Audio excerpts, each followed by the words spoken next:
ಈಗಾಗಲೇ ಕಾವೇರಿ ಆರತಿಗೆ ಸಂಬಂಧಪಟ್ಟಂತೆ ನೀವು ಗಮನಿಸ್ತಾ ಇದ್ರಿ ಯಾವ ರೀತಿಯಾಗಿ ಒಂದು ಯೋಜನೆಗೆ ಸಂಬಂಧಪಟ್ಟಂತೆ ಬ್ರೇಕ್ ಬೀಳುತ್ತಾ ಅನ್ನುವಂಥದ್ದು ಕೂಡ ಇದೆ. ಮತ್ತೊಂದು ಕಡೆ ಮದುವೆ ಮಂಟಪದಲ್ಲಿ ಕೂಲರ್ನಿಂದ ಕರೆಂಟ್ ಶಾಕ್ ಹೊಡೆದು ಮಗು ಸಾವನ್ನಪ್ಪಿರೋದ್ರ ಬಗ್ಗೆ ಡೀಟೇಲ್ಸ್ ಗೊತ್ತಾಗ್ತಾ ಇದೆ. ಅಭಿಮಾನಿ ಸಾವನ್ನಪ್ಪಿರೋದು, ಮದುವೆ ಮಂಟಪದಲ್ಲಿ ಕೂಲರ್ನಿಂದ ಕರೆಂಟ್ ಶಾಕ್ ಹೊಡೆದು ಮಗು ಸಾವನ್ನಪ್ಪಿರುವಂತಹ ಘಟನೆ ಬೆಳಕಿಗೆ ಬಂದಿದೆ. ಅಭಿಮಾನಿ ಕನ್ವೆನ್ಷನ್ ಹಾಲ್ ನಲ್ಲಿ ಅವರ ನಿರ್ಲಕ್ಷ್ಯಕ್ಕೆ ಈ ರೀತಿಯಾಗಿ ಮಗು ಬಲಿಯಾಗಿದೆ ಅನ್ನೋದು ಗೊತ್ತಾಗ್ತಾ ಇದೆ. ಮದುವೆ ಮಂಟಪದಲ್ಲಿ ಆಗಿರುವಂತಹ ಘಟನೆ ಇದು. ಸಂಬಂಧಿಕರ ಮದುವೆಗೆ ಹೋಗಿ ತಮ್ಮ ಮಗುವನ್ನ ಕಳ್ಕೊಂಡಿದ್ದಾರೆ ದಂಪತಿ. ಪ್ರದೀಪ್ ಎಂಬುವರ 5 ವರ್ಷದ ಮಗು ಶಿವಂ ಸಾವನ್ನಪ್ಪಿರೋದು. ಈ ಘಟನೆಗೆ ಸಂಬಂಧಪಟ್ಟಂತೆ ಹಾಲ್ನ ಮ್ಯಾನೇಜ್ಮೆಂಟ್ನವರ ನಿರ್ಲಕ್ಷ್ಯನೇ ಕಾರಣ ಅಂತೇಳಿ ಅವರು ಆರೋಪಿಸ್ತಾ ಇದ್ದಾರೆ. ಬೇರೆಯವ್ರ ಮದುವೆಗೆ ಹೋದಂಥ ಸಂದರ್ಭದಲ್ಲಿ ತಮ್ಮ ಮಗುವನ್ನ ಕಳ್ಕೊಂಡಿದ್ದಾರೆ.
ಡೀಟೇಲ್ಸ್ ಕೊಡ್ತಾರೆ ಪ್ರತಿನಿಧಿ ಸಂತೋಷ್. ನಿಜಕ್ಕೂ ಕೂಡ ಒಬ್ರು ಮದುವೆ ಸಂಭ್ರಮಕ್ಕೆ ಹೋದಂತ ಸಂದರ್ಭದಲ್ಲಿ ತಮ್ಮ ಮಗುವನ್ನ ಕಳ್ಕೊಂಡಿರುವಂತ ಆ ದಂಪತಿ ಕಣ್ಣೀರನ್ನ ನೋಡೋದಕ್ಕಾಗ್ತಲ್ಲ. ಇಲ್ಲಿ ಯಾರ ಬೇಜವಾಬ್ದಾರಿಯಿಂದ ಈ ಘಟನೆ ಆಗಿರೋದು, ಯಾರ ನಿರ್ಲಕ್ಷ್ಯ? ಕನ್ವೆನ್ಷನ್ ಹಾಲ್ ಮ್ಯಾನೇಜ್ಮೆಂಟ್ ಸರಿ ಇರಲಿಲ್ಲ ಅಂತ ಹೇಳ್ತಿದ್ದಾರೆ.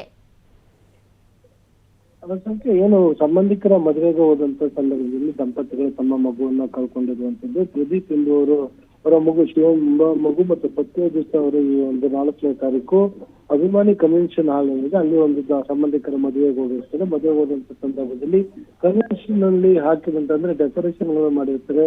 ಹೆಚ್ಚಿನ ಸಂಖ್ಯೆಯಲ್ಲಿ ಜನ ಬರ್ತಾರೆ. ಕೂಲರ್ ಗಳನ್ನು ಕೂಡ ಅಲ್ಲಿ ಇಟ್ಟಿರ್ತಾರೆ. ಫ್ಯಾನ್ಸ್, ಕೂಲರ್ಗಳು ಈ ತರ ಇಟ್ಟಿರ್ತಾರೆ.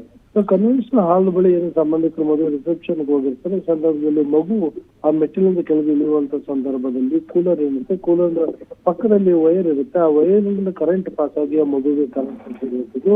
ಮಗು ಕರೆಂಟ್ ಹೊಡೆದಂತ ಸಂದರ್ಭದಲ್ಲಿ ಸ್ಥಳದಲ್ಲಿಯೇ ಮೃತಪಟ್ಟಿದೆ. ಹೀಗಾಗಿ ಈ ಮಗುವಿನ ಪೇರೆಂಟ್ಸ್ ಈಗಾಗಲೇ ಬಸವೇಶ್ವರ ಪೊಲೀಸ್ ಠಾಣೆಗೆ ದೂರನ್ನು ಕೊಟ್ಟಿರುವಂತದ್ದು. ದೂರಿನಲ್ಲಿ ಏನು ಈ ಮದುವೆಗೆ ಅರೇಂಜ್ಮೆಂಟ್ಸ್ ಗಳನ್ನ ಮಾಡಿಕೊಟ್ಟಿದ್ರು ಅಭಿಮಾನಿ ಕನ್ವೆನ್ಷನ್ ಅವರು.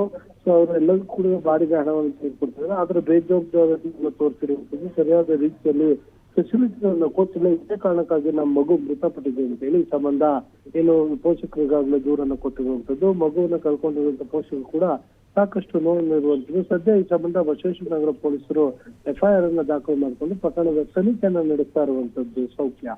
ಓಕೆ, ಥ್ಯಾಂಕ್ ಯು ಸಂತೋಷ್ ಮಾಹಿತಿಗೆ.